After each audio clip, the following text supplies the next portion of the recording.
ለወንድሜ እንዳለ ተረፈ። ከተለያየንበት ቀንና ሰዓት ጀምሮ ለጤናህ እንደምን ሰንብተሃል? እኔ ደህና ነኝ፣ አምላክን አይክፋው ካንተ ከወድ ወንድሜ ናፍቆት በስተቀር። አባባ ደህና ነው? መቼም እንደተቀየመ አውቃለሁ። መቼስ የፈሰሰው ውሃ አይታፈስምና። ልክ የኪዳነ ምሕረት ዕለት አይደል ከቤት የወጣው? ቀኑን ሙሉ ሲሄዱዬ ጀንበር ልትገባ ስትል ደጀን ከተማ ደረሱ። ማታውኑ የጭነት መኪና አገኘሁና አዲስ አበባ ላይ ያደርሰኝ ተስማምተን 6 ሽልንግ ከፈልኩት።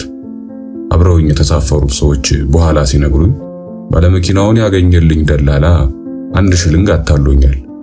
ኩንታሉን፣ ቆዳውን፣ ሰውንም ስለጫነ መሬት ሆነው ሲያዩት ሰማይ የነካ ይመስላል። በግድ እየተገፋሁ በመሰላል ከወጣሁ በኋላ መሬት ያለው ሰው የማነሱ ነገር። መኪናው እያገሳ መሄድ ሲጀምር በጣም ፈራሁ፣ ባባሁ። በመንገድ ላይ የነበረው ሰውም ውሻውም ዶሮውም እግሬ አውጭኝ እያለ ሸሸ። ከፊታችን መሬቱና ዛፉ ሳይቀር ወደ ኋላ ሲሮጥ ጊዜ ባሰብኝ። ቁልቁለቱን መውረድ ሲጀምር ወደ ቀኝ ወደ ግራ ዘመም ሲል ተሽቀንጥሬ ገደል የምገባ መሰለኝና አቁምልኝ ልውረድ ብዬ ብጮህ ማን ይስማኝ? አይኔ እያየ ገደል አልገባም ብዬ ብሸፋፈን ነፋሱ ጋቤን ገፈፈኝ። አይ እንግዲህ ባወጣ ያውጣው ብዬ ገመዱን በሁለት እጄ ጥርቅም አድርጌ አጥብቄ ያዝኩት። የሾፌሩ አሽከር ከልቡ ሲስቅብኝ ጊዜ የኔ ነፍስ ከማን ይበልጣል ብዬ መደፋፈር ጀመርኩ። እንደ መንግስተ ሰማያት መግቢያ በጠበበው በዚያ ገደል መሃል ወርዶ አባይ ድልድይ ሲደርስ ልቤ ረጋ። ዳገቱን መውጣት ሲጀምር ከፊት ለፊታችን ያለው ቋጥኝ ላያችን ላይ የሚደረመስ ይመስላል። ተኋላ ደግሞ ዞር ብዬ ሳይ ከዚህ የወደቀ ሰው አጥንቱ እንኳ በወረንጦ ለመልቀም ያስቸግራል። ግን የፈራሁት ነገር ሳይደርስብኝ በሰላም ሜዳው አገር ደረሰ። ቆላው ሙቀት ሲቆላኝ ነበር። አሁን ደግሞ ብርዱ ያንገረግበኝ ጀመር። ግሬንም እጄንም ቆፈን ያዘኝ። ትሬንታው እንዲያ ያጓራ ሲሄድ አደረና በነጋው አዲስ አበባ አናት ደረሰ። ትንሽ እንቅልፍ አሸልቦኝ ስለነበር አጠገቤ የነበረው ሰው ተነስ አዲስ አበባ ንያት አለኝ። ቀና ብዬ ሳይ አይኔን ማመን አቃተኝ። በመቶ አይነት ህብረ ብርሃን አዲስ አበባ ትንቀለቀላለች። ጥርት ባለው የበጋ ሰማይ ጨረቃ ፍንትው ብላ ስታበራ የዚህን ግማሽ አይደምቅም።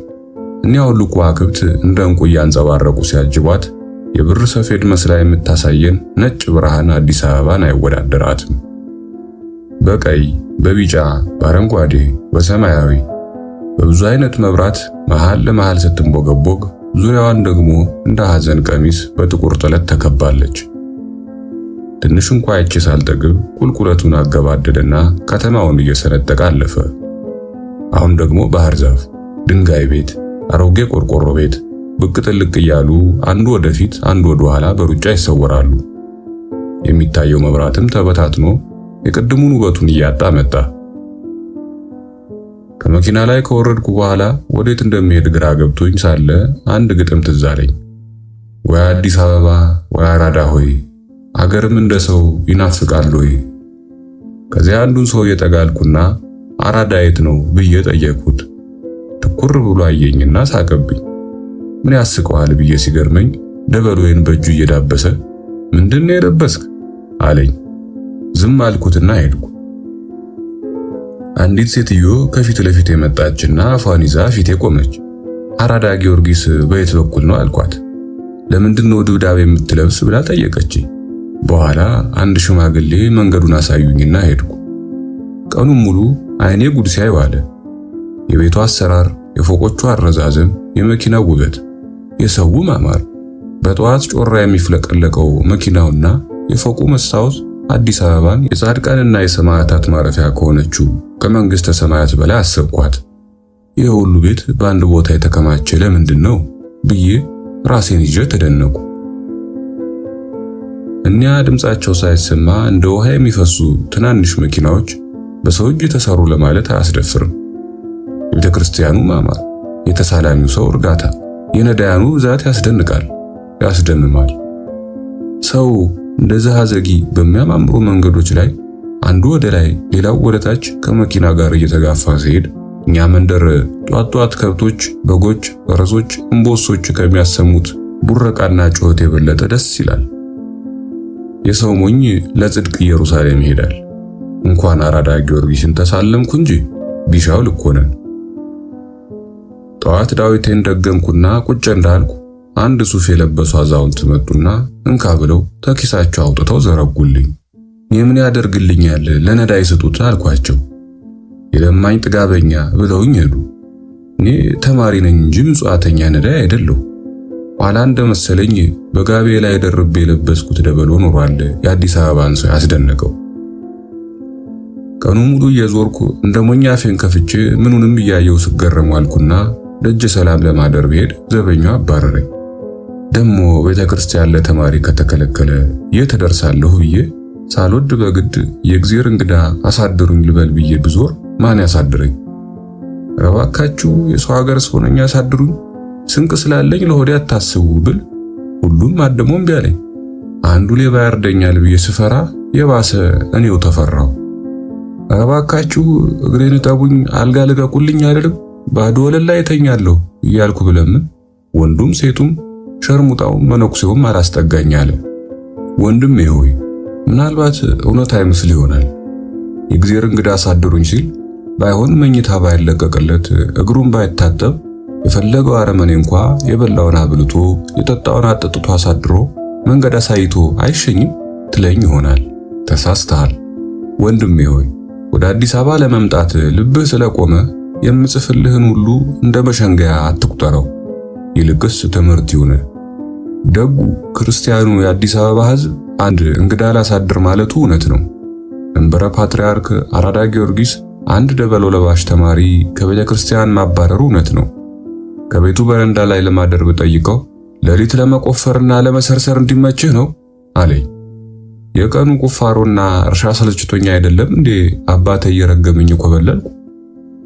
መጨረሻ ላይ አንድ ደግ ሰው አገኘውና ሳልጠይቀው ለምኖ ሊያሳድረኝ ወሰደኝ። ሲሄድ መንገድ ዳር ብዙ ሰዎች ተኝተዋል። እነዚህ ሁሉ እንግዶች ናቸው ብዬ ብጠይቀው አረ ከ10 ዓመት በላይ የሆናቸውም አሉ አለኝ። ምን አይነት ሰነፎች ቢሆኑ ነው ይህን ያህል ዓመት አንድ ጎጆ እንኳን የማይቀልሱ? ገረመኝ። ለስንቅ ያዝኳቸውን ሽልሎች ተካፍለን በልተን ተኛን። ሌሊት ጋቤን ሰርቆ ጠፋ። ብቻ እንኳን ደበሎዬን ትቶልኝ ሄደ። ብዳብስ ዳዊቴን ካንገቴ ላይ ማንጠልጠያውን በመላጭ ቆርጦ ውስጡ ከነበረው 10 ሽልንግ ጋር ወስዶ አጣሁት። ለካስ የሁሉ ቤት አለ ነገር አልበዛም። አንዱ አንዱን ስለማያስጠጋው እንግዳውም ኗሪውም ቤተሰሪ ሆኖ ነው። ለአዲስ አበባ ሕዝብ ዘር ይውጣለትና እንኳን እኔን አላረደኝ እንጂ ደበሎዬን ጨምሮ ይግፈፈኝ። ድሮስ ከተማ ከበለጸገ ጭፈራ ካበዛ እንኳን ለሰው ሊያዝን ፈጣሪውንም አይፈራ። እንደ ነነዌና እንደ ባቢሎን የፈጣሪ ቁጣ ይወርድበታል።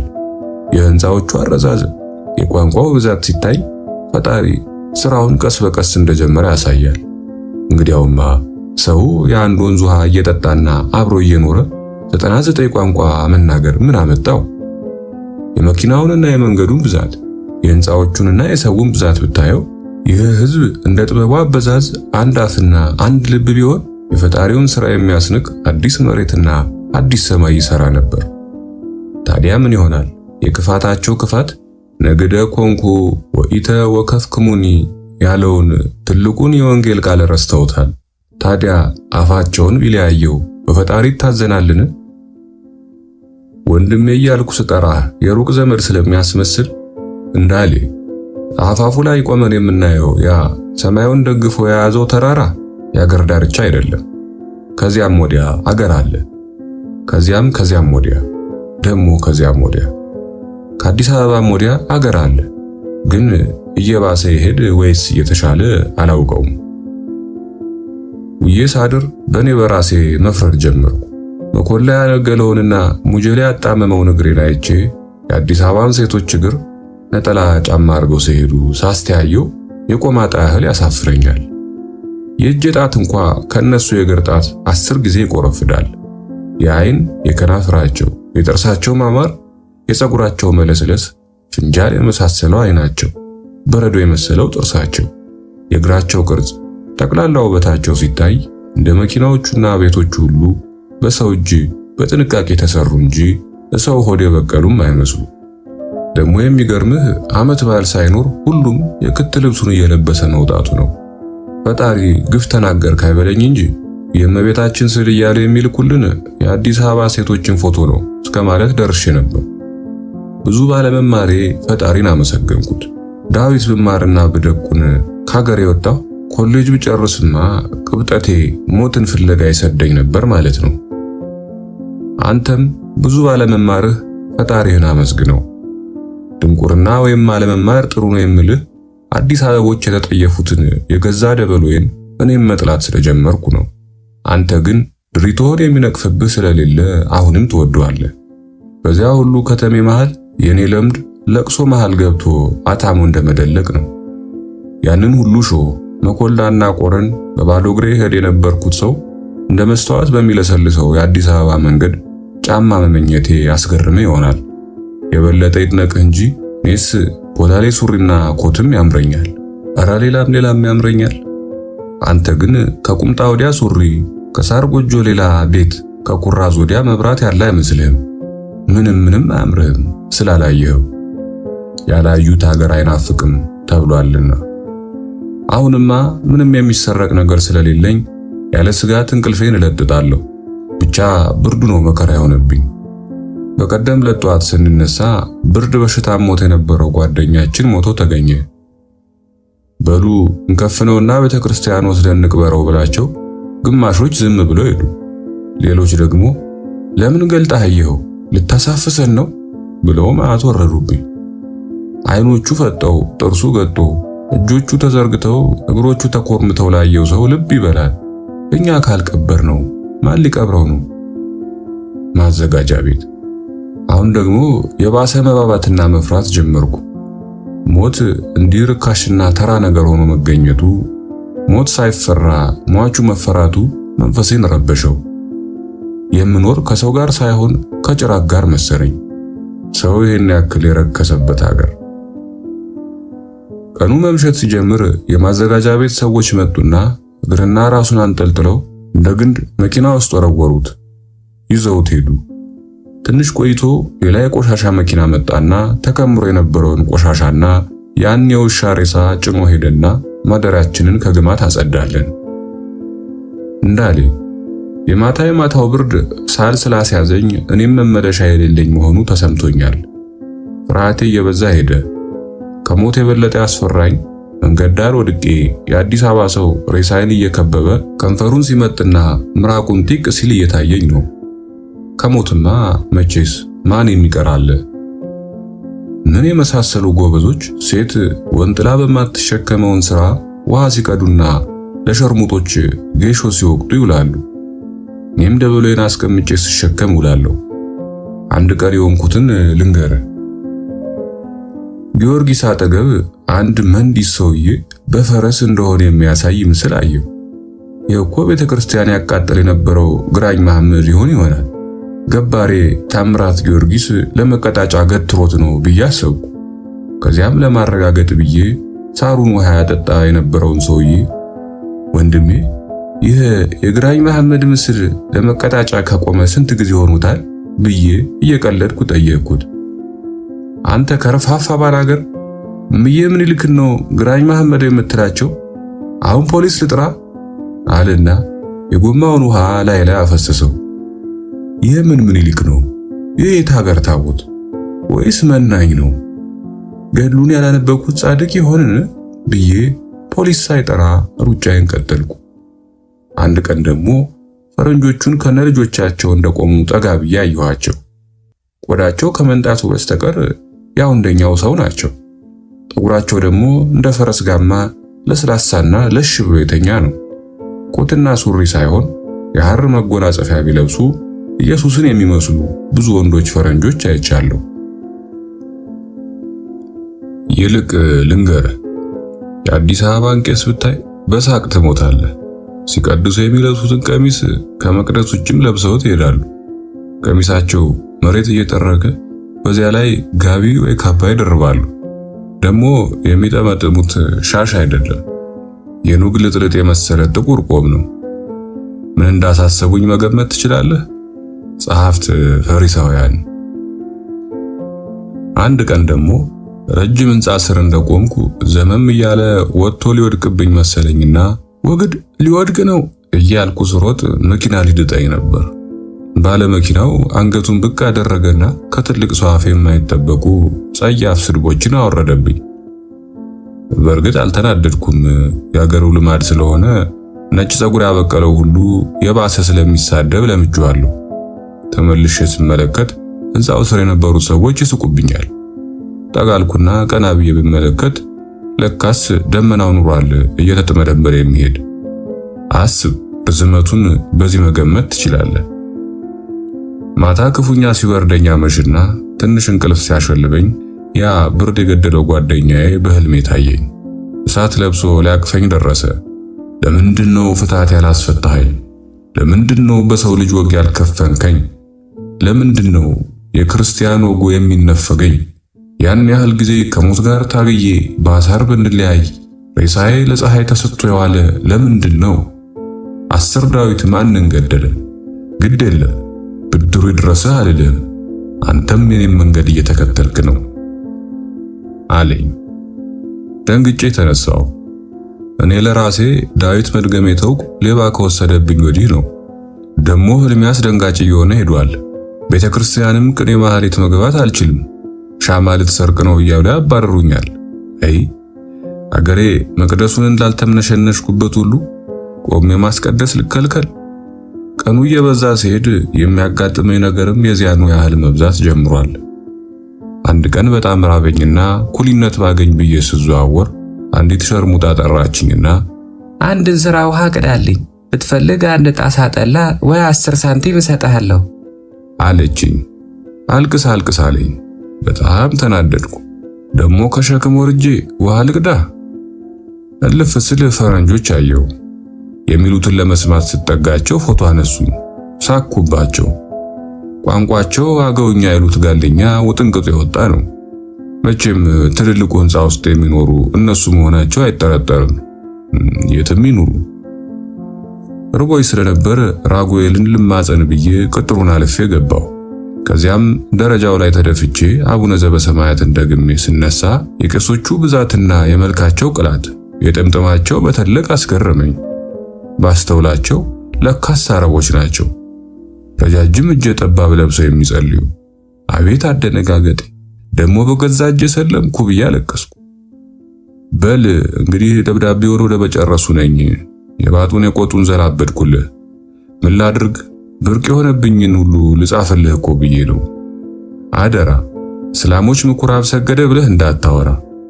አውቆ ነው እንጂ ተሳስቶ ነው የሚለኝ የለም። ድንገት ለአገሬ ቢያበቃኝ። የሸዋ ውሃ አይለቅም ይባላል። እኔስ መሳፈሪያ ገንዘብ ባገኘሁና ውሃው ባገደኝ። ስራ ላለው ሰው ግን ከተማን የሚያስንቅ ነገር የለም።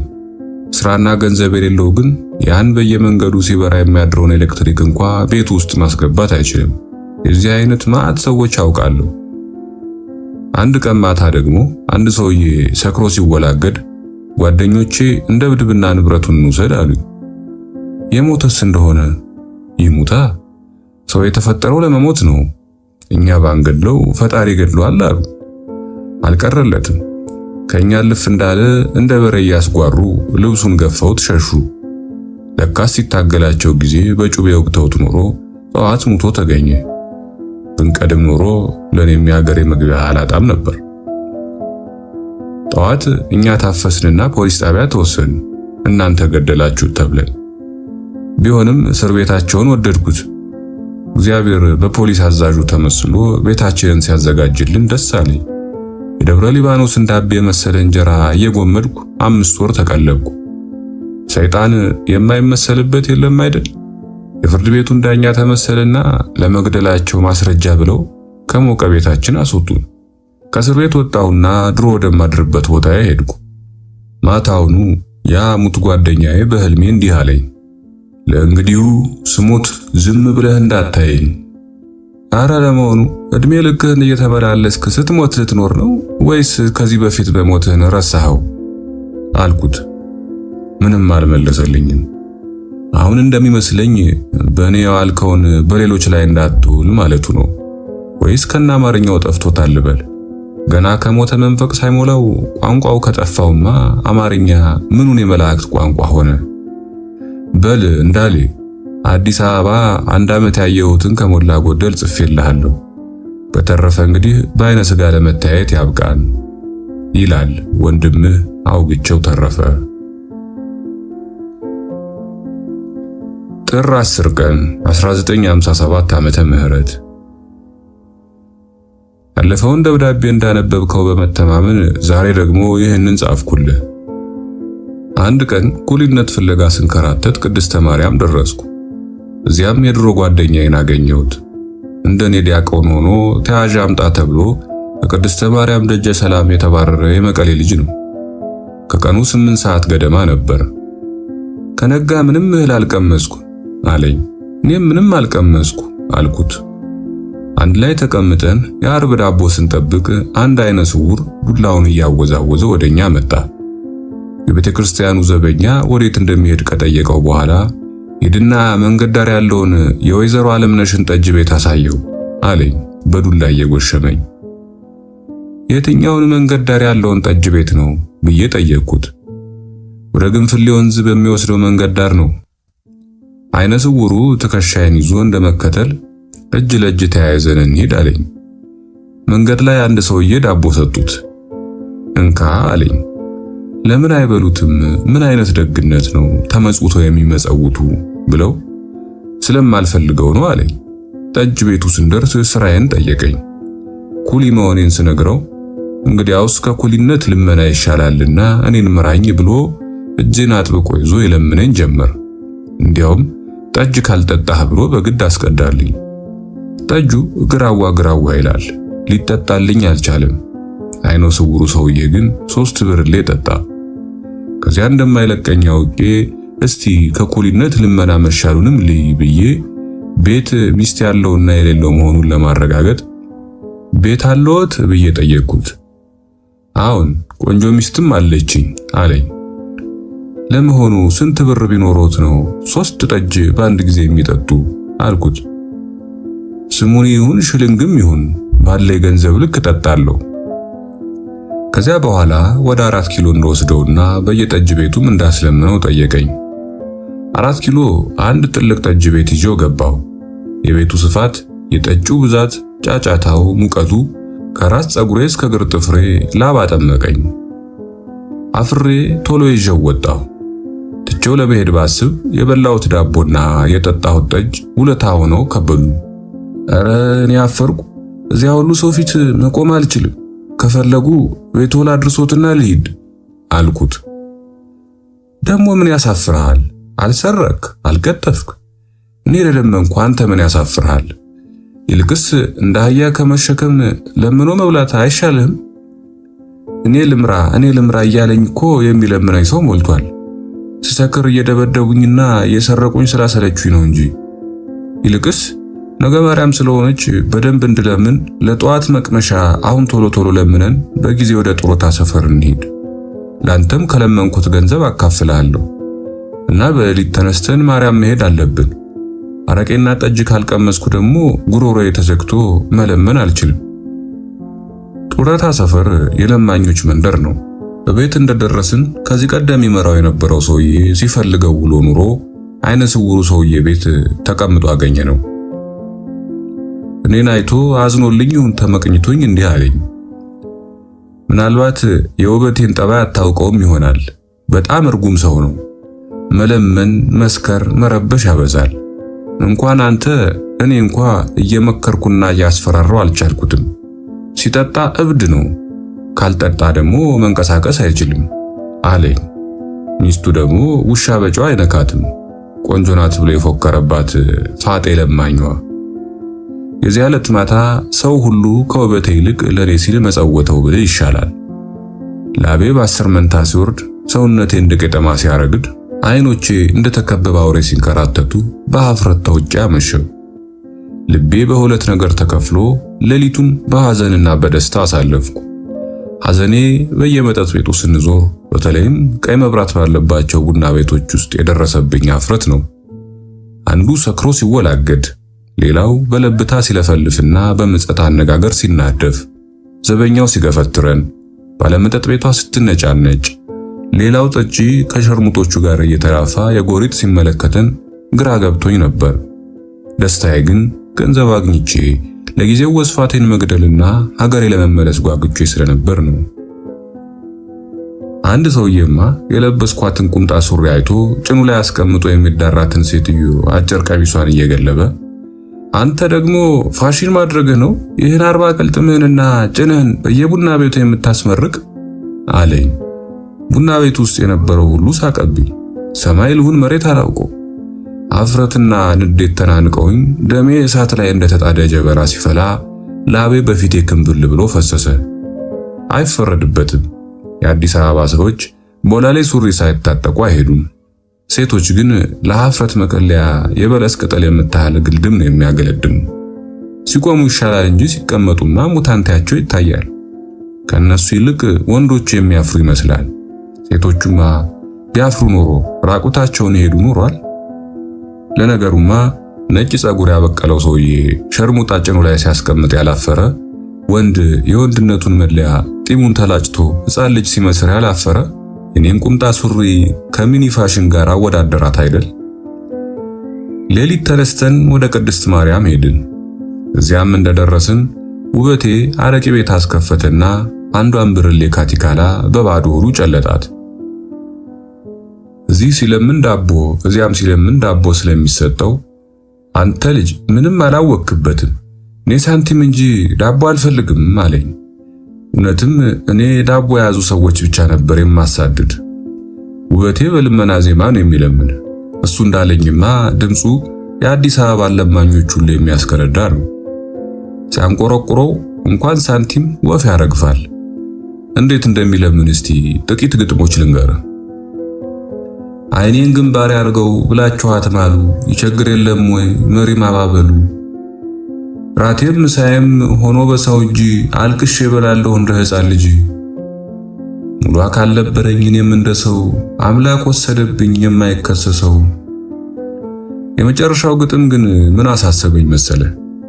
ልጅ ሞቶባት ሐዘን ላይ የነበረች ሴትዮ ማርያም ቤተክርስቲያን ተቃጥሎ ባየች ጊዜ የገጠመችው። አሮ የማርያም ልጅ ፈሶ ወልደ ማርያም አንተ እዚያ ላይ ሆነ ስታላግጥ በሰው እናትህ ነደደች ሐዘንን ቅመሰው። የልመና ግጥም ማለቂያ የለውም። ለዚያውስ ምኑ ይጥም ብለህ ነው? ውበቴ ይበልጥ የሚያሳዝን እንዲህ ሲል ነው። ሞት ይቅር ይላሉ ሞት ቢቀር አልወድም፣ እንጨቱም ድንጋዩም ከሰው ፊት አይከብድም። የጃንሆይ ብር ይሰጣል ወደሚባልበት ቦታ እንዳትወስደኝ አለኝ። ለምን ነው ጃንሆይ ለድሆች አዝነው ብር ሲመጸውቱ እርሱ አልቀበልም የሚሉ ብዬ ብጠይቀው አንተ የእነንትናን የለማኛ አለቃውን ስም ጠርቶ ዘዴ አታውቅም አዝነው መሰለህ? አይደለም፣ ብዙ ጊዜ ታፍሰን የምንታሰር የጃንሆይን ብር ተቀበሉ ተብለን አንድ ላይ ስንኮለኮል ነው። አፈሳ በሌለ ቀን እንኳን ዞረን እንዳንለምን ከተቀመጥንበት ቦታ እንዳንነሳ ያደርጉና ሰው ሲበተን ይለቁናል። ስጡ በተባለ ቀን ከ10 እና ከ20 የበለጠ ለማኝ ያገኙ። አንድ ጊዜ በአንድ ዳር ሌላ ጊዜ በሌላ ዳር ጣልቃ ገብተው መሃል ማደል ይጀምሩና እኔ አልደረሰኝም እያለ ለማኝ ሲፋጅ አንድ ከረጢት ብር ይዘው ይሄዱና የለማኝ አለቆች የጃንሆይ አንጋቾች ተከፋፍለው ይበሉታል። ድሮውንም የውሸት ረብሻ የሚያስነሱት ተካፍለው ለመብላት እንዲያመቻቸው ነው። ዓለም ከተፈጠረ ዘመን ከተቆጠረ ጀምሮ ድሃና ድህነት፣ እርግማንና ምርቃት ተለያይቶ አያውቁምና ያጣ ይራገማል፣ ያገኘ ይመርቃል። ትንሽ ቆይቶ እልልታው ቀለጠ፣ ደወሉ ተደወለ፣ ጭብጨባው ቀለጠ። ጃንሆይ መጡ። ኑ ተቀመጡና ብር ተቀበሉ ብለው የለማኝ አለቆች ተናገሩ። ድሮውኑ ተኮልኩሎ ከተቀመጡ መነኮሳት በስተቀር እዚህ መረብ ውስጥ ገብቶ ለመጠመድ የሚፈልግ ለማኝ ታጣ። ቆይቶ ለማኝ በያለበት ሩጫውን ተያያዘው። መጫቶች 2-3 ልጅ ይዘው አንዱን አዝለው ሌላውን ታቅፈው ሶስተኛውን እየጎተቱ ይሮጣሉ። ሽማግሎች ይጎተታሉ። ቆማጦች እንደነጋበት ጅብ ጎንበስ ቀና ይላሉ። የምን ሽሽት ነው ብዬ አንዱን ብጠይቀው አፈና ተነስቷል አለኝ። የዚህን ጊዜ ውበቴ እኔን ለቀቀኝና ሩጫውን ጀመረ። እየሄደ ከየሰው ጋር ይጋጫል። ሮጬ ደረስኩበት። ልብሴን ይዞ እየጎተተ ከየድንጋዩ ከየምሰሶ ጋር እየተጋጨ እየወደቀ እየተነሳ ብዙ ሮጥን። ጫማ ስለሌለው እግሮቹ ደም በደም ሆኑ። አረ ምንድነው ይሄን የሚያስሮጠን ብለው አፈሳ አታውቅም አለና ጠየቀኝ። አፈሳማ አውቃለሁ፣ ብዙ ኩሌዎች እየታፈሱ ወርቅ ቁፋሮ አዶላ ይላካሉ ሲባል ሰምቻለሁ፣ በአይኔም አይቻለሁ። እኔን የገባኝ የለማኞች አፈሳ ነው። እነሱም ወርቅ ቁፋሮ ይላካሉ እንዴ ብዬ መልሼ ጠየቅኩት። መልሱን ሌላ ጊዜ በረጅሙ ነገረኝ። የማርያም ዕለት ሸሽተን አመለጥን። እኔም ውዬ አድሬ ከጡረታ ሰፈር ለማኞች ብዙ ነገር ተማርኩ። ጡረታ ሰፈር፣ የለማኝ አለቃ፣ አፈሳ፣ እነዚህ 3 ቃሎች ላብራራልህ። ጡረታ ሰፈር ከተክለ ሃይማኖት በታች ያለ የለማኝ መንደር ነው። ጣሊያኖች ጥቁር ሕዝብ አይወዱም ነበር ይባላል።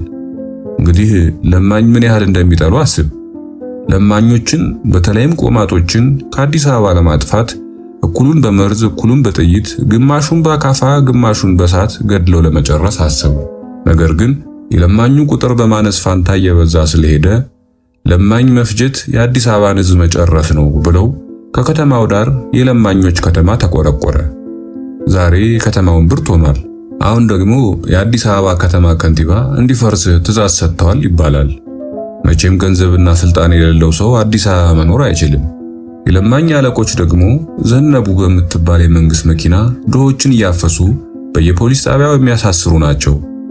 እውነቱን እንናገር ከተባለ መንግስት በደሞዝ የቀጠራቸው አንድ ጡረታ የወጣ ወታደርና አንድ ሹፌር ብቻ ናቸው። ሌሎቹ ግን ጉቦ ለመብላትና ለማጎብጎብ የሚቋምጡ ወመኔዎች ናቸው። በየተዝካሩ በየሰርጉ ቤት ሳይጠሩ የሚያጋፍሩና የመኳንንቶችን ስም እያጠኑ የሚቀራውጡ ምናምንቴዎች ናቸው። ሲማቱ ሲገፋተሩ ለነጋ አይሉም።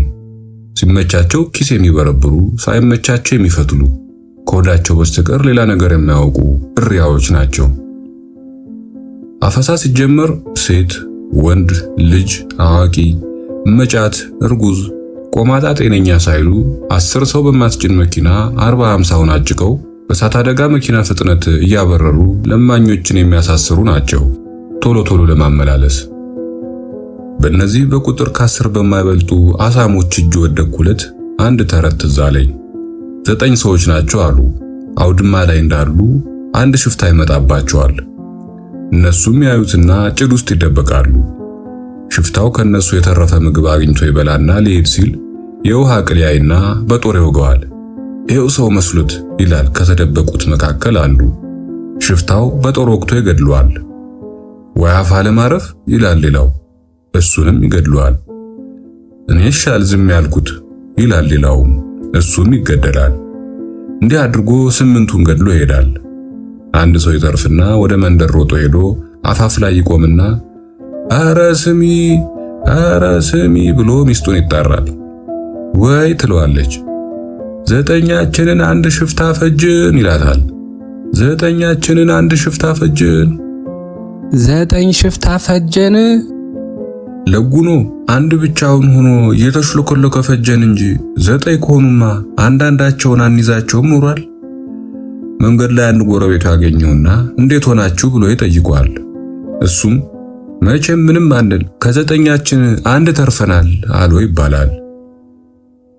የለማኝ አፈሳ የተጀመረው ብዙ የአፍሪካ ነገስታት አዲስ አበባን እንዲጎበኙ ጃንሆይ ጠርቷቸው የመጡ ሰሞን ነው ይባላል። ከአዲስ አበባ በስተምስራቅ ትልቅ መጋዘን ውስጥ ብዙ ሺህ ለማኞች ታሰሩ። ዙሪያውን በሽቦ ታጥሮ በአጋም ተሸምጦ ላፈላማ እንደተያዘ ከብት ለማኞች በላምበረት ታጎሩ። አፈሳ ቢሉህ ለልመና የወጡትን ብቻ መሰለህ? አይደለም። ቆማጣ፣ አይነ ስውር፣ ሽባ፣ አንካሳ፣ ዲዳ፣ ኮልታፋ፣ ፎቃቃ፣ አሮጊት፣ እመጫት፣ እርጉዝ፣ እነዚህ መቼም ሮጦ የማያመልጡና የመጀመሪያዎቹ ታሳሪዎች መሆናቸው አያጠራጥርም። የባሳት ታምጣ እንዲሉ ጨርቃሙ፣ እብዱ፣ ደንቆሮው ሳይቀር ከየቤቱ እየተለቀመ ታሰረ። መታሰር ብቻ መስሎህ ነው? እሱማ ቢሆን የፈጃቸው ውሃ ጥሙና ራቡ ነው። ውሃ ጠፍቶ መስሎህ ነው? ከፈርሳ ሳይነጥፍ እህልም አልጠፋ። ስንቅ የሚያቀብሉ ቤተሰቦች ፈርተው ቢቀሩ እንኳ የበጎ አድራጎትና የጃንሆይ እርዳታ ይታዘዝላቸው ነበር። ነገሩ ሌላ ነው። ለጉብኝት የመጡት የአፍሪካ ነገስታት በሀገራቸው ድሃ የሌለ ይመስል እዚህ መጥተው ሲያዩ እንዳይሳቀቁ ተብሎ የተደረገ ዘዴ ነው። ጃንሆይ ከዚያ ሁሉ ደግነታቸው፣ ከዚያ ሁሉ ፈሪሃ እግዚአብሔር የገዛ ድሆቻቸውን እንዴት አንዳንድ ጥይት ነፈጓቸው ብዬ ተገረምኩ። የሚገርም ነገር ደግሞ ረሃብና በሽታ የጨረሳቸው አንሶ ሬሳ ሮጦ ያመልጥ ይመስል በወታደር በጥብቅ እንዲጠበቁ መደረጋቸው ነው። አፈሳው ግን የአፍሪካ ነገስታት አዲስ አበባ ሲመጡ ብቻ ሳይሆን ጃንሆይ በሚያስቀድሱበት ቤተክርስቲያንና የውጭ ሀገር ሰዎች የሚያዘወትሩት አካባቢም ተለምዶ ቀርቷል። ውበቴ መለመን ብቻ አይምሰልህ፣ መዝፈንም ይወዳል፣ ቅኔም ተምሯል። አንዳንድ ጊዜ ደግሞ የልጅ የመሰለ ጥያቄ ይጠይቃል። ሴቶችና ወንዶች በምን ተለይተው ይታወቃሉ ይለኛል። በብዙ ነገር ይለያያሉ።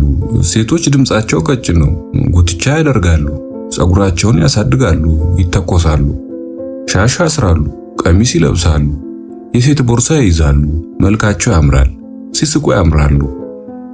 ቂጣቸው ትልቅ ነው አልኩት። ፋጤ ቂጧ ትልቅ ነው አለኝ። መቼም ካንተ ቂጥ ይበልጣል አልኩት። ለምን አልነገረችኝም?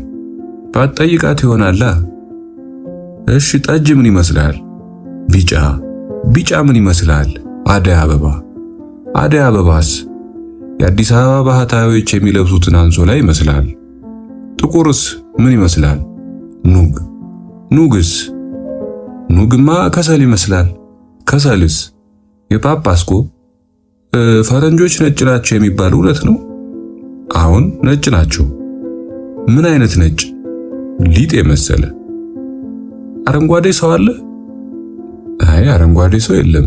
ቢኖርም ይታሰር ይሆናል። ለምን ይታሰራል? የሰው መልክ አረንጓዴ ስለማይሆን ነዋ። በአጋጣሚ ከተገኘም ሰው እንዳያስደነግጥ ይታሰራል ወይም ይገደላል። እኔማ የጃንሆይን ቤተ መንግስት ከሩቅ ሳይሆን እንኳን ጠለዋለሁ። አዲስ አበባ እንግዳ በነበርኩ ሰሞን አዳሪ ትምህርት ቤት እንዲያስገቡን ጃንሆይን ለምናቸው የሚለኝ ሰው በዛና እውነት መስሎኝ አንድ ቀን መኪናቸውን አስቆምኩና ለጥ ብዬ እጅ ነሳው። ከወደቅኩበት ሳልነሳ የጃንሆይ አንጋቾች ረግጠው በጥፊ በቡጢ በሰደፍ አሬን አበሉኝ። አንድ ቀን አይናቸውን አይቼ በሞትም አይቆጨኝ ስለ የነበርኩ ሰውዬ ወዲያውኑ ሞታቸውን ተመኘው። አትደብድቡት በማለት ፋንታ 3 ብር ምጽዋት ዘረጉልኝ። እንዴት አይናቸው እያየ ያስደበድቡኛል ብዬ እልህ ያዘኝና 3 ብራቸውን ወርውሬላቸው ሄድኩ። በመንገድ ዳር የቆመው ሕዝብ አትምቱት፣ አትገፍትሩት እያለ ሲጮህ ንጉሱ በኔ ላይ ብቻ ጦርነት ያወጁ መሰለኝና ኩራት ተሰማኝ። ምን አይነት ደግ ሕዝብ ነው እያልኩ የደስታና የቁጭትን ባያነባው ሄጄ ተቀላቀልኩ። አሽከሮቻቸውን ባይልኩብኝ ኖሮ እኔና እሳቸው ትግል ቀርቶ ቡጢ ብንገጥም አያሸንፉኝም ነበር። ጃንሆይ ድሃ የሚጠሩ የምራቸውን መሆኑን አወቁ። እኔም ጠላኋቸው። የላምበረቱንም እልቂት እንዳይቀጥል ያደረገው የአስተማሪዎችና የተማሪዎች ተቃውሞ ነው አሉ። አጥር ጥሰው ገብተው የሞቱትን ሰዎች ፎቶ አንስተው ሕፃናት የሙታን እናቶቻቸውን ጡት ሲጠቡ የሚያሳይ ፎቶ ጨምረው ለዓለም መንግስታት ከክስ ደብዳቤ ጋር ባይልኩ ኖሮ ውጤቱ ከዚህም የከፋ ይሆን ነበር። ያኔ የድሆች እልቂት ሲሰማ የአዲስ አበባ ሕዝብ ማቅ ለብሶ አመድ ነስንሶ አለቀሰ። አዲስ አበባ ጸጉሩን እየተላጨ እንባ እየተራጨ አዘነላቸው። ድንጋጤው፣ ሰቀቀኑ፣ ጩኸቱ፣ ዋይታው ሰማያ ሰማያት ዘልቆ እስኪሰማ ድረስ አለቀሳሉ። ይህ ወሬ አምልጦ በመውጣቱ ጃንሆይ ተቆጥተው ሕዝቡ የተማሪ ወሬ የልጅ ወሬ አምኖ እንዳይቀበል ፎቶውንም ከየትም የፈረንጅ መጽሔት የለቀሙት ነው ብለው አስወሩ። ሳይታፈሱ ያመለጡ ለማኞች ደግሞ ከነ ልጆቻቸው ቤታቸውን ዘግተው በችጋር ተቆነደዱ። ለሽንት ለመውጣት እንኳን ጨለማን ተገን አድርገው ካልሆነ የማይሞከር ነበር። ለምን ቤት ውስጥ ተዘግተው እንደሚውሉ የማያውቁ ሕፃናት አንዴ ምግብ ፈልገው ሌላ ጊዜ ጨዋታ አምሯቸው ይላቀሱ ነበር። ጣሊያን ያመጣው ጣጣ፣ ጃንሆይ ያቀዱት ብልሃት ፍዳቸውን አስጨረሳቸው። ያኔ ልመና የዘመነ ኔሮን ክርስትና ሆነች። የድሃ አቅም ለቅሶ ነውና ድሃ አለቀሰ። የድሃ ጉልበት እንባ ነውና አነባ። ምሬት ነውና ተማረረ። ያኔ ስራ የያዘው እንኳን ሳይቀር ለራሱ እየፈራ ያለችውን ልብስ እያጠበ መውጣትና የጎሪጥ እየተያየ የገዛ ጥላው ሲያባረረው መዋል ሆነ። እልቂት ያባባውና እንደ ግርሳት የቆጠቆጠው ለካንስ ግማሽ ለራሱ ፈርቶ ኖሯል። ያኔ አዲስ አበቦች ያለቀሱት ለቅሶ፣ ያሳዩት ሐዘኔታና መተሳሰብ መቼም ታይቶ አይታወቅም ይባላል። የአፍሪካ ነገስታት ጉብኝት ያን ያህል ሕዝብ ያስጨረሰ የፈረንጅ ንጉሶች ቢጨመሩ ኖሮ አዲስ አበባ ምን ይውጣት ይሆን? ታዲያ ከዚህ ወዲያ አፈሳ በተነሳ ቁጥር ተማሪዎች አልሰሙ ይሆን ይባላል። ተማሪዎች ደግሞ ለማኞችን ለማስፈታት ሲሯሯጡ ተይዘው ይታሰራሉ። አንዱ ሲታሰር ሌላው ለማስፈታት ሲጥር ጠቡ ይከራል። ለማኞች ከተፈቱ በኋላ መሬት ላራሹ ብለው ይጠይቃሉ። እንደሚባለውማ በጥያቄ ላይ ጥያቄ፣ በሰበብ ላይ ሰበብ እየደረደሩ ንጉሱን ከስልጣን አውርደው ለማኝም እንደ ልቡ እንዲለምን ገበሬውም እንደ ልቡ እንዲያርስ የሚያደርግ መንግስት ለማቋቋም ነው አሉ። ያየሁትንና የሰማሁትን ሁሉ ጽፌ ከማሰለችህ እያለፍኩ ዋና ዋናውን ብቻ በገልጽልህ ይሻላል። አዲስ አበባ ዘፈን ሁል ቀን እልፈት እንዳለፈ ነው። ቴፑ፣ ራዲዮኑ፣ የሸክላ ማዘፈኛው በየሻይ ቤቱ፣ በየቡና ቤቱ፣ በየመኖሪያ ቤቱ ቀንም ማታም ይዘፍናል። መኪናው ሌሊቱን ሙሉ እንደሄደ ያድራል። ሰው መቼ ተኝቶ መቼ ይነሳል የሚያሰኝ ነው። እኔማ ተማሪ ከዘፈነ ፍየል ከቀዘነ ሲባል እውነት መስሎኝ ዘፈን ማዕት ያመጣል እያልኩ ስሸሸው ኖርኩ። አዲስ አበባ ለቤትም ለሱቅም ለድልድዩም ለሽንት ቤቱም ለምኑም ዘበኛ አለ። እንዲያውን ሸጥ አድርጎህ ልሩጥ ብትል እንኳ መሮጥ አትችልም። እብድ ነው ባትባል ሌባ ነው ተብለህ ትታሰራለህ። ሌላ ያልነገርኩህ ነገር ቅድስት ሥላሴ የሚባለው ደብር ሰው ጫማ ሳያወልቅ ወደ ቅድስት ሲገቡ ባይኔ አይቻለሁ። በነገራችን ላይ አንዳንዶቹ ቤተክርስቲያኖች ቅኔ ማህሌት የላቸውም። ሴቶች ሊቀድሱ ነው ተብሎ የተወራውም እዚያው ቅድስት ሥላሴ ቤተክርስቲያን ነው። ሴቶች ሲዘምሩና ተሰጥኦ ሲቀበሉ ግን ባይኔ አይቻለሁ። እሑድ ታምረ ማርያም አይነበብም። መክለፍት የሚባል ነገርም የለም። ሁሉም እንደ መንገደኛ ስንቁን ቋጥሮ ይመጣል ወይም አፉን ሳይሽር ወደ ቤቱ ይመለሳል። በሰንበት ምድር ደግሞ የውሸት ቄስ ይበዛል። የውሸት ጥምጥም ይጠመጥምና ቤተክርስቲያን ለማሰራት አስበን ወይም ተቃጥሎብን ልብሰ ተክህኖን ሌባ ዘርፎን ዕጣን መግዣ ተቸግረን ይላል ስዕሉን ታቅፎ ቃጭል እያቃጨለ የታቦት ጥላ ዘርግቶ። እኔስ ሁሉም ነገር ሰለቸኝ። ውበቴ እንደ ሰዓታት ቋሚ ከሌሊቱ 10 ሰዓት ይቀሰቅሰኝና ጠቅላይ ግዛት አውቶቡስ ተራ ለልመና እንሄዳለን። እዚያም ከተሳፋሪ ጋር ትንቅንቅ፣ ከለማኝ ጋር ጭቅጭቅ፣ ከሱቅ በደረቴና ከአውታንቲ ጋር ግብግብ እንገጥማለን። ሲረፍድ መርካቶ አውቶቡስ ተራ፣ ሲመሽ በየቡና ቤቱ መዞሩ ሰለቸኝ። ከማታ እስከ ማታ ልመና፣ ተለምኖ ቋቱ ጠብ ላይል ነገር። የአዲስ አበባ ልመና ውሃ በወንፊት መቅዳት ነው።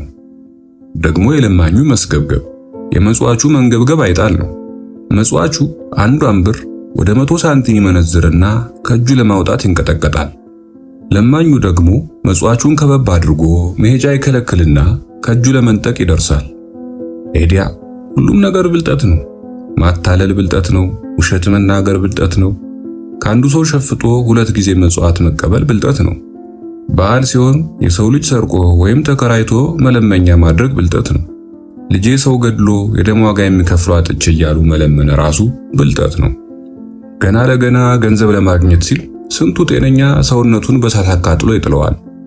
ጤነኛ እጆቹንና እግሮቹን በሻሽ ያስርና ደም የመሰለ ቀለም ቀብቶ መለመን፣ ያልሆኑትን መሆን የተለመደ ነው። እጅና እግር አጥቶ ተጎማምዶ የተንፏቀቀ እንኳን ይበልጥ ለማሳዘን ሲል ሰውነቱን ደም እስኪወጣው ያከዋል። ሙሉ ጤነኛ በመሆናቸው ስንቶቹ ይበሳጩ መሰለ። ለምነው በሚያድሩ በሽተኞች ይቀናሉ። ስንቶቹ የውሸት አይነ ስውር ሆነው እድሜያቸውን በልመና ገፍተዋል መሰለ። ጤንነት ብቻውን ምን ዋጋ አለው?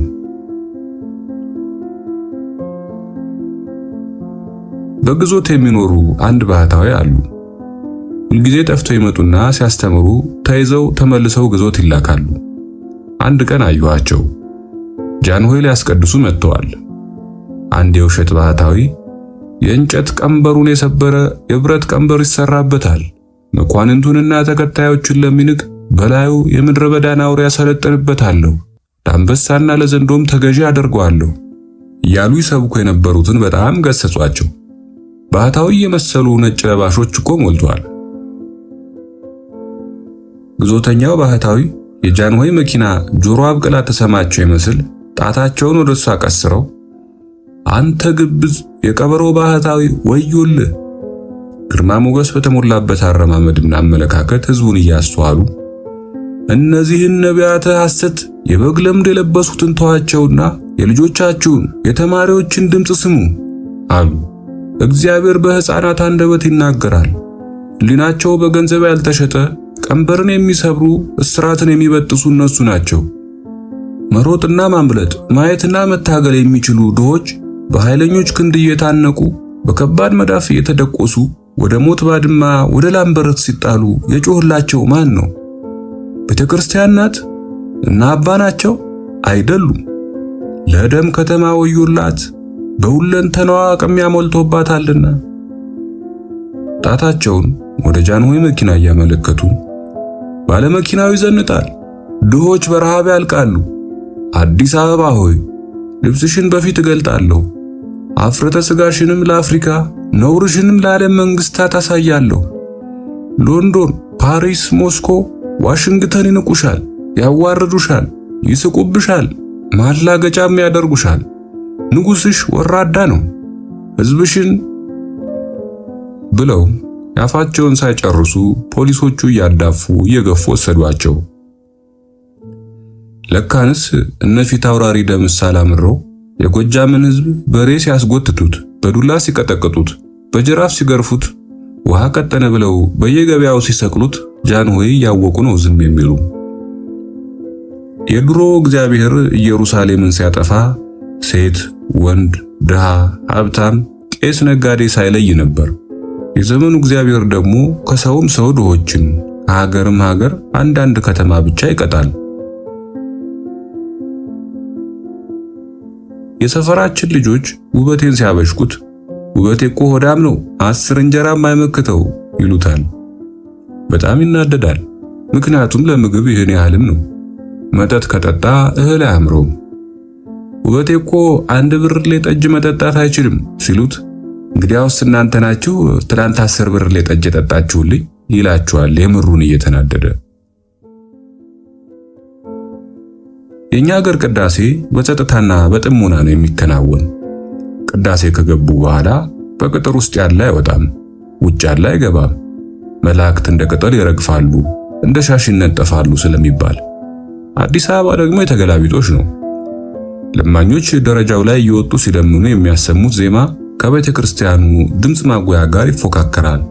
እዚህ አንድ ብድ ይለፈልፋል፣ እዚያ አንድ ባህታዊ ይሰብካል።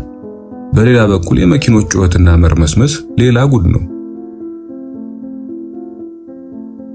አዲስ አበባ መኳንንትና ሴት ወይዛዝርት ደግሞ ተያይተው የማያውቁ ይመስል ቤተ ክርስቲያን ቅጥር ግቢ ውስጥ ወሬና መሳሳም ያበዛሉ።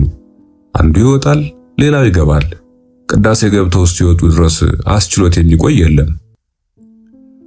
አንድ ቀን ለጋር ስንለምን 2 ባለ መኪኖች ይህ ሕዝብ በሙሉ ለማኝ ሆነ ልበል አለ አንደኛው ፊቱን ኮሶ አስመስሉ። እኔ የሚያናድደኝ እኛን በመለመናቸው አይደለም። አንድ ቀን አንድ አሜሪካዊ የሀገረ ለማኞች መንገድ ከለከሉኝ ካለኝ ወዲህ አሜሪካዊውን ሳየው አፍራለሁ፣ ለማኞችም ሳይ ሸማቀቃለሁ አለው። ነባር ለማኞች እኛን መጤዎችን አይወዱንም። እናንተ ከመጣችሁ ወዲህ ነው የአዲስ አበባ መኳንንት ልቡ የጨከነና ለማኞችን መርዞ የጠላን። ድሮ ለማኝ ብርቅ ነበር፣ ከአንድ ብር በታች የሚመጸውት አልነበረም ይሉናል። ግን አልፎላቸው አላየሁም። ከኛ እኩል ልመና ይንከራተታሉ። መንጋ ለማኝ ሰማይ ሲዞርበት ጊዜ በእኛ ያሳብባል። ለአንዲት ፉርኖ የሚደረገው ግብግብ መፈጠርን ያስጠላል። ድሮ በኩሊነቴ አንድ ዘንቢል ለመሸከም ብዙ ኩሊ ግብግብ ይፈጥርና ይደባደብ እንደነበረው አይነት ነው። እንዲያውም አዲስ አበባ ሳር ቅጠሉ ሁሉ ብር ብር ይላል።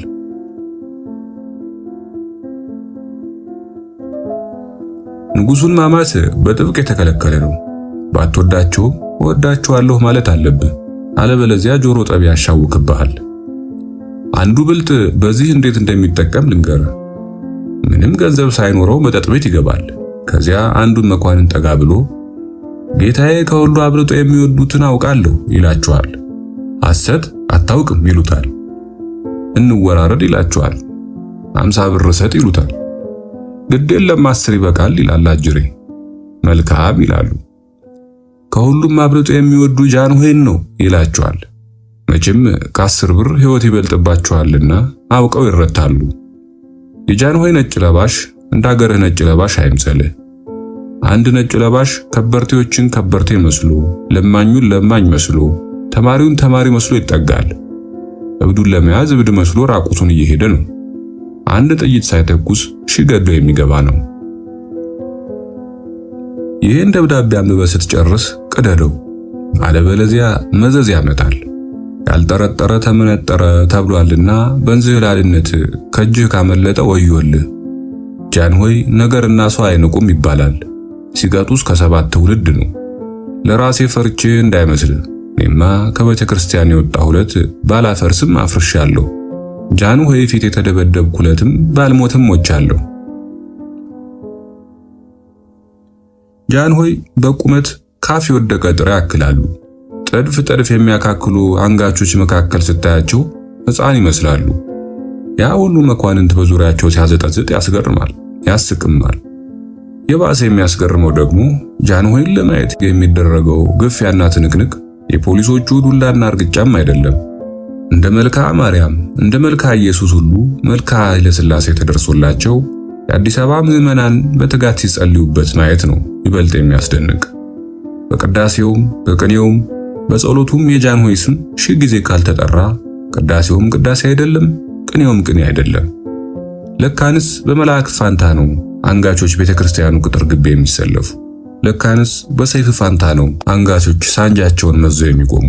እንደ ቀሳፌ መልአክ መላእክት እንደ ሻሽ ይነጠፋሉ ይባላል። እኔን ያልገባኝ አንጋቾች እንደ ሐውልት መቆማቸው ነው። ጃንሆይ መቼም ጃንሆይ ናቸው። ሰይጣን ልባቸውን አደንድኖታል። ካህናትስ እነሱስ ድሮም ያው ናቸው። አረ ምዕመናን ምን ነክቷቸው ነው? መገዛታቸው አንሶ ገነት እንዲያገቧቸው ወዶ የሚጸልዩ ስንት ደካማ እናትና አባቶች ከነጸሎታቸውና ከነምህላቸው ጥርኛ አፈር ሆነው የቀሩ በጃንሆይ ትእዛዝም አይደል? ያ ሁሉ ለማኝ፣ ያ ሁሉ የልመና ቀረርቶ፣ ያ ሁሉ ማሳዘንና መለማመጥ ጥርኛ አፈር ሆኖ የቀረው የስንት ለማኝ ሕፃናት ሳቅና ጨዋታ ማሳዘንና ፍች በሌለው ልሳን መንተባተብ ጥርኛ አፈር ሆኖ የቀረው በጃንሆይ ግዛት አይደለምን? እኛ ሁሉ ከቅዱሳት አንስት የሚቆጠሩ መነኮሳት፣ እኛ ሁሉ አበው የተጋደሉት ተጋድሎ በስንክሳር ሳይጻፍ በታሪክ ሳይመዘገብ ወበዛቲ ዕለት አረፈ ብፁዕ ወቅዱስ አባ ሳይባልላቸው ቀረ። በቃ ቀረ።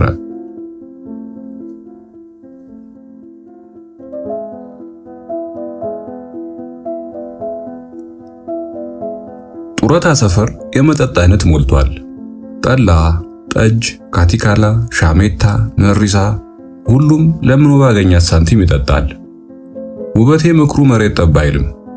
ኩሊ ከሚበዛበት ጠጅ ቤት መግባት ቅዳሜ ቅዳሜ ነው። ደግሞ አዲስ ልብስ መልበስና ጫማ ማድረግ የለብህም።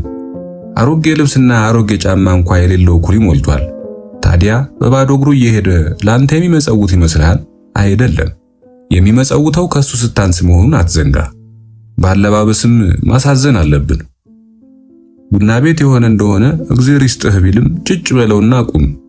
አንተ ድርቅ ብለህ ስታየው እኔ ስጮህበት ወሬውን እንዳታቋርጠው ሲፈልግ ለአይኑ ስታስጠላው ሙዚቃው ሆይ ሆይ ሲልበት የግዱን ይሰጠናል። ብቻ አንተ ማወቅ ያለብህ የትኛው ጠጅ ቤት ኩሊ እንደሚገባ፣ የትኛው ጠጅ ቤት መኳንንት እንደሚገባበት ነው። የትኛው ቤት ስሙን እንደምናገኝና የትኛው ቤት 10 ሳንቲም እንደምናገኝም ወቅ። አንተ ጎበዝ ከሆንክ እኛ እኮ ከፒያሳ ለማኞች አናንስም። ደግሞ ለምንድን ነው የልደታና የጊዮርጊስ ደሞዝተኞችን ለይተህ የማታውቃቸው? ድንገት አንድ ሚኒስትር በመንገድ ወይም በቡና ቤት ብታገኘውና ሽልንግ ቢሰጠን ጥቅም ነው። ወይኔ ማየት በቻልኩ ኖሮ እያንጠረጠርኩ ለያቸው ነበር። እኔ እንደሆንኩ እንደዚያ ከሚጋረፍ አይን ጋር መፋጠጥ ቀርቶ ሳንቲም ሲዘረጉልን እንኳን መቀበል ያሳፍረኝ ነበር። ዘበኛ የሚከለከልበት ቡና ቤት ከሆነ ብቻዬን እገባለሁ። አንተ ስታያቸው ታፍር ይሆናል። እኔ እንደሆንኩ የሚጠላኝንና የሚገላምጠኝን በደጋይን የሚያየኝንም ለይቼ ማየት ስለማልችል ልዩነት አያመጣብኝም። ሌላው ቀርቶ የምበላውን እንጀራ እንኳን ላየው። እንዲያው እጅና ፋይት ተጣጡም እንጂ ለኔ ብርሃኑም ጨለማውም አንድ ነው። እንቅፋት ሲመታኝ እንኳን ምን አይነት ደም ከግሬ እንደሚወጣ አላውቅም። አሁን አንተ ምላስን አውጥተህ ብታላግጥብኝ ሰው ካልነገረኝ እንዴት ማወቅ እችላለሁ? ይላል ውበቴ። ለመሆኑ የላምበረቱን እልቂት እንዳይቀጥል ያደረገው የተማሪዎች ተቃውሞ ምን አይነት እንደሆነ ማወቅ ትፈልጋለህ? ልንገርህ። ያኔውን አይደለም፣ በቅርቡ ያየሁትን። የአገርህ የቅኔ ተማሪ ባላገርን በአስማት እንደሚያስፈራራውና እንደሚያንቀጠቅጠው ጃንሆይም ተማሪና አስተማሪ ብርክ ያስይዛቸዋል። የሚያስገርምህ የአስኳላ ተማሪ አስማት መድገም አይችልም፣ ሽጉጥና ጠመንጃም የለውም።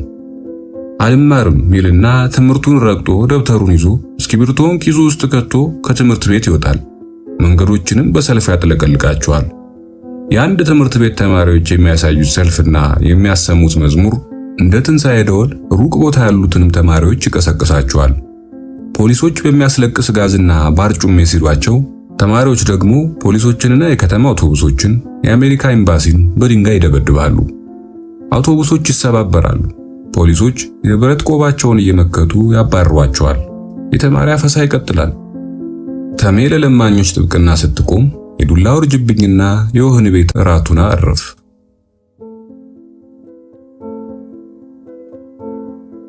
መቼም ሰው በራሱ መፍረድ አይፈልግም እንጂ እንደ ለማኙ ብዛት መጠላት አይበዛብንም።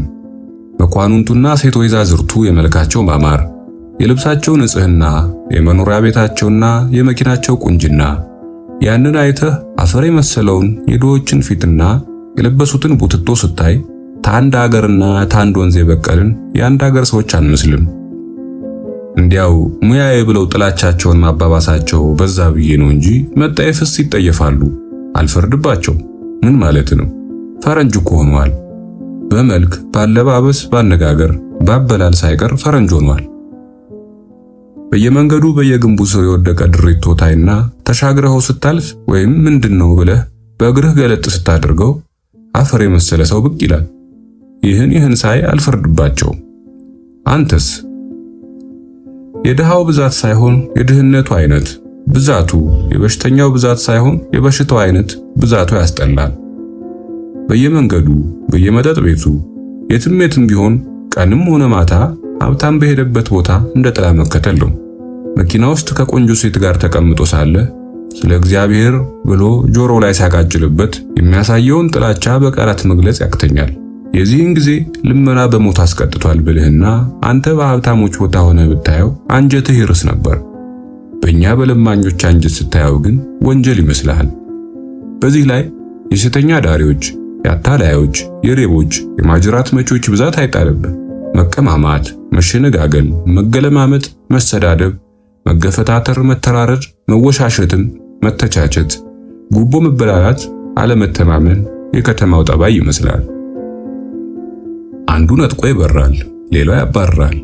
አንዱ ጦሙን ይውላል፣ ሌላው በቁንጣን ይሞታል። አንዱ መኪና ሰውን አሳፍሮ ይሄዳል፣ ሌላው መኪና አንዱን መንገደኛ ገጭቶ ያመልጣል። አንዱ የመኪናውን መንገድ እየዞረ ሲጠርግ ይውላል፣ ሌላው ቆሻሻ እያመጣ ይደፋል። አንዱ መንገድ ዳር ልሽና ይላል፣ ሌላው አላሸናም ይላል። አንዱ ተሸክሞ ሲንገዳገድ፣ ሌላው በእግሩ ለመራመድ ተጠይፎ በመኪና ይሄዳል። ሁሉም ነገር ወይ ሲያንሰው ወይ ሲትረፈረፍ ነው ይላል ወንድምህ አውግቸው ተረፈ። እንዳለ ይህን ደብዳቤ ከጻፍኩት በኋላ መልሼ ሳነበው አንዳንድ ሐሳቦቼ አይገቡህም ብዬ ተሰማኝ። ቢሆንም ከሚቀርብህ ልላክልህና አንብበው። ያልገባህን እንግዲህ በዓይነ ሥጋ ስንገናኝ በረጅሙ እንጨዋወተዋለን። በል